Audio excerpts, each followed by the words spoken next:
We are now living in a world where 3D platformers are starting to become extinct. More and more game developers are making games targeted to more hardcore audiences, such as first-person zombie shooters. Like literally every single trailer and every single event seems to be a first-person zombie shooter. But why is this a thing that I'm bringing up today? Well, this is something that I've been thinking about for a very long time, as some of Nintendo's IPs look like they're starting to shift to the 3D environments, which is absolutely wonderful, but something else caused me to make this video today. It's just recently been reported that Microsoft is closing Toys for Bob Studios' office location in California and laying off 86 people from the studio, and it's not clear what the future of the studio is going to be, and it looks really bad. Now, who is Toys for Bob? Well, they are the reason why we've had some of the classic 3D platformers be revived in recent years. For instance, in 2020, they released Crash Bandicoot 4, which has been so long since the original 3 released all the way back in the day on PlayStation 1. And I will say, after playing and almost 100%ing this game, it's actually really good and really challenging, and something I feel like the game market has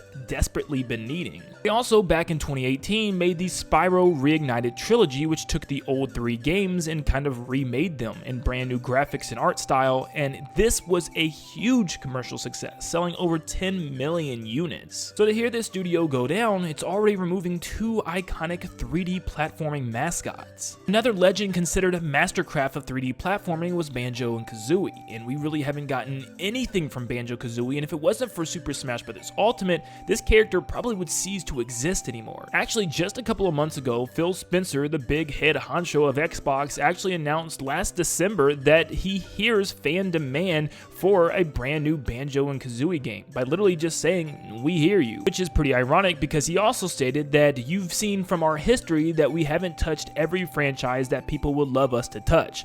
Banjo fans, I hear you," he said, which is hilarious because he literally just fired off tons of workers that were responsible for Crash Bandicoot and Spyro, 2 huge 3D platformers back in the day. So still, we can add Banjo to the list as a 3D platformer that still is apparently dead as the time of recording this video. Shoot, we can even add Pac-Man to the list, where 19 years ago was his last 3D platformer. Now, they just recently remade Pac-Man World 1, which is a really good game, and I think it might be due to the fact that Pac-Man World 3 wasn't well received, and I can definitely see why, but Pac-Man Worlds 1 and 2 were some of my favorite 3D platformers growing up back then. They are 2 really good games, and unfortunately, I don't think the remake of Pac-Man World 1 did that well. At least we haven't really heard any official reports on how well it sold, which is kind of sad as someone who used to love these games. You could say the exact same thing for Rayman, which has been almost 20 years since we've had an original 3D platformer from the character. I mean, if it wasn't for Mario Rabbids,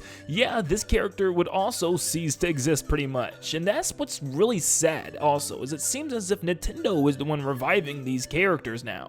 And trust me, there are lots of other classic 3D platformers that I could bring up, and they're just pretty much extinct as of today in 2024. But the question is, what happened with the times? How come 3D platformers were one of the biggest things the world has ever seen, and they were everywhere you looked, and now they're very few in between? It's actually really funny though, because my barber actually started to play a lot of video games now. He was an old head and just bought some of the modern consoles, and he's excited to jump into multiple different genres of games. He's even tried out strategy RPGs, just the whole lot of it, and he actually asked me what my favorite genre of game is, and I told him 3D platformer, and he literally just gave me this look. The fact that someone who has been playing games on a daily basis for years has no clue what a 3D platformer is terrifying in the year of 2024. And it's not just my barber either, it's a lot of people, just because there's not a vast variety in the market right now to play. I mean, seriously, if you haven't played Super Mario Odyssey in the last 7 to 8 years, you wouldn't know what a 3D platformer is either. Well, all the way back in 1997, the world would change forever when the PlayStation 1 and Nintendo 64 hit the market, introducing a brand new dimension to the games that we all know and love. It was no more just running to the right or running to the left. You now had 360 control of the camera and could explore environments at your own leisure, which people absolutely loved. And around the late 90s and early 2000s, we started to see every single IP starting to jump into this brand new world of 3D goodness, and everybody wanted a taste of 3D. It was what was hot in the video game market, and it was the best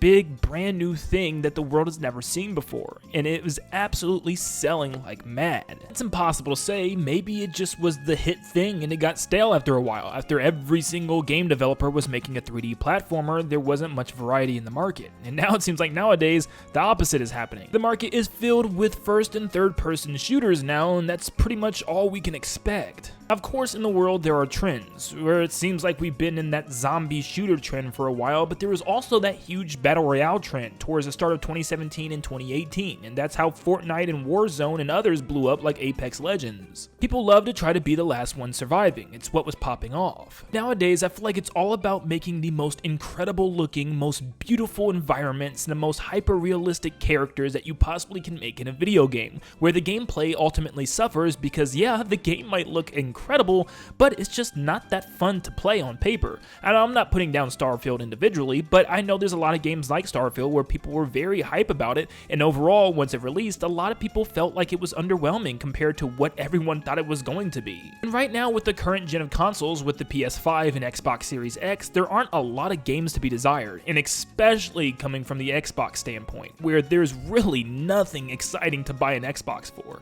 I mean, seriously, two of its biggest games being Halo Infinite and Starfield were very underwhelming for a lot of players. I know this is an outrageous take, but I feel like it's all because of variety, and honestly, I feel like if there was a big 3D AAA platformer, or just like a new Banjo and Kazooie game close to the launch of the Xbox Series X, I feel like it would have done exceptionally well. Astro's Playroom was a free pack-in 3D platformer to get used to the controls and what the PS5 could do. It wasn't just like a little free-to-play gimmick game for the PS5, no, it was a full-fledged 3D platformer. It may not have been as big or as long as a regular 3D platformer video game, but oh my goodness, from what we actually got to play, this was one of the best 3D platforming experiences I've had in years. In fact, it got like 10 out of 10s across the board, having cute little references to other Sony projects and just being an overall extremely fun game to control and play. This is what people want. It's honestly extremely insane that we haven't seen a from the ground up brand new Astro game, because this is just phenomenal. And in 2021, there were two huge 3D platformers that actually both were nominees for Game of the Year, being Ratchet & Clank: A Rift Apart, which utilized a really crazy space and time transportation thing where it actually utilized the power of the PS5 in order to teleport you into new worlds and areas. It still got beat out by, once again, another 3D platformer winning Game of the Year, being It Takes Two, which was a co-op platformer and easily probably now becoming one of my favorite games of all time. Well, 3D platformers are not completely dead right now, but they definitely are on the decline. And as you can see, it's still very confusing as to why, because they sell extremely good if they're made properly. People love to run around in 3D environments and solve puzzles or collect Easter eggs. It's one of the main reasons why people are always clamoring for the next big 3D Mario game. It's not that we're just obsessed with Mario. I mean, for me, maybe that might be the case, but also it's along the lines of the fact that it's really the only game that we can get that feeling from, it feels like nowadays. 3D Mario is always consistently providing the same level of quality every single new installment. Fans of 3D platformers are always looking forward to the next one, and I'm sorry Nintendo, you're not safe here either. Because for the last over 20 years, it's really just been Mario as the only 3D platformer for Nintendo, which just doesn't sit right with me. I mean, seriously, think back to it. That's really all we have, and the only other one was being Donkey Kong from Donkey Kong 64, and we still have not seen another 3D Donkey Kong since then. So honestly, it's just been Mario the one providing us this genre, but thankfully HAL Labs finally broke the 2D tradition of Kirby and gave us Kirby in the Forgotten Land, which was an incredible experience that it's already the best-selling Kirby game to date. This is exactly what fans have been talking about. This is what we want more of. But as of today, I can really only say there's about 3 or 4 characters that are providing us 3D platformers. That's Mario, Kirby, Sonic, and maybe Ratchet & Clank. And Sonic's a little weird one to put in this category because he's almost creating his own genre of high-speed, fast-paced levels, so I don't really know if it's all 3D platforming and all, but still, I definitely would count him. And recently, he's not really been on the best path, but it definitely is getting better. Frontiers was definitely a step in the right direction, and Sonic Generations, one of the better Sonic games, is actually coming back out very soon as a remaster, so yeah, there is some good things going for the Hedgehog. Kirby, on the other hand, has literally just jumped into this category after over 30 years of traditional 2D side-scrolling games, but Ratchet & Clank and Mario have actually had a pretty stable amount of 3D appearances, so yeah, they're like the elites in the group right now.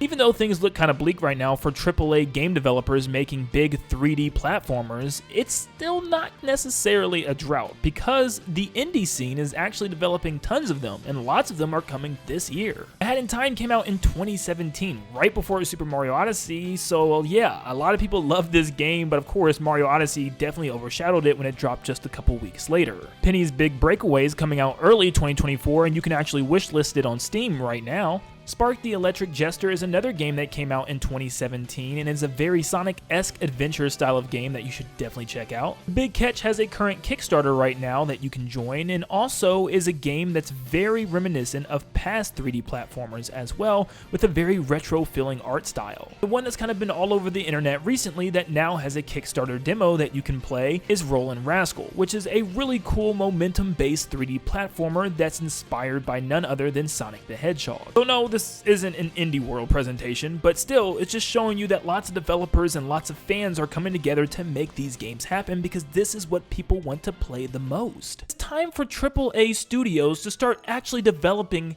really big 3D platforming games, because it's not like these games aren't doing well. They're getting absolutely great reviews, even winning Game of the Year, just like It Takes Two did, and they're selling really good. So I don't understand why it is that game developers refuse to make games like this nowadays. I feel like now it's kind of up to us to let these game developers know this is what we're looking for. We don't necessarily always need a hyper-realistic looking game. We have those games already and we've been receiving them, but sometimes we need a game with a beautiful art style and a fun world to explore and platform on, and that is what people have been looking for a very long time now, and it's sad to say that it looks like this genre is slowly depleting over time. There's still some hope with new games jumping into the 3D space like Kirby and maybe eventually Donkey Kong. Now I feel like it's up to us to let these developers know how bad we want new 3D platformers. So go out, check out some of these really cool indie games that I posted in today's video. There are a lot out there, even more than this, that provide some fun 3D platforming experiences, and they just go unnoticed because, yeah, it's not main market. But I'm sure if we keep demanding these things and keep playing these 3D platformers that are popping up from all these indie studios, then surely, eventually, we will get tons more 3D platformers from our favorite mascots. Trust me, I love Mario more than the next guy, and you guys know that, but I think it's time that we finally see some more 3D platformers hit the scene.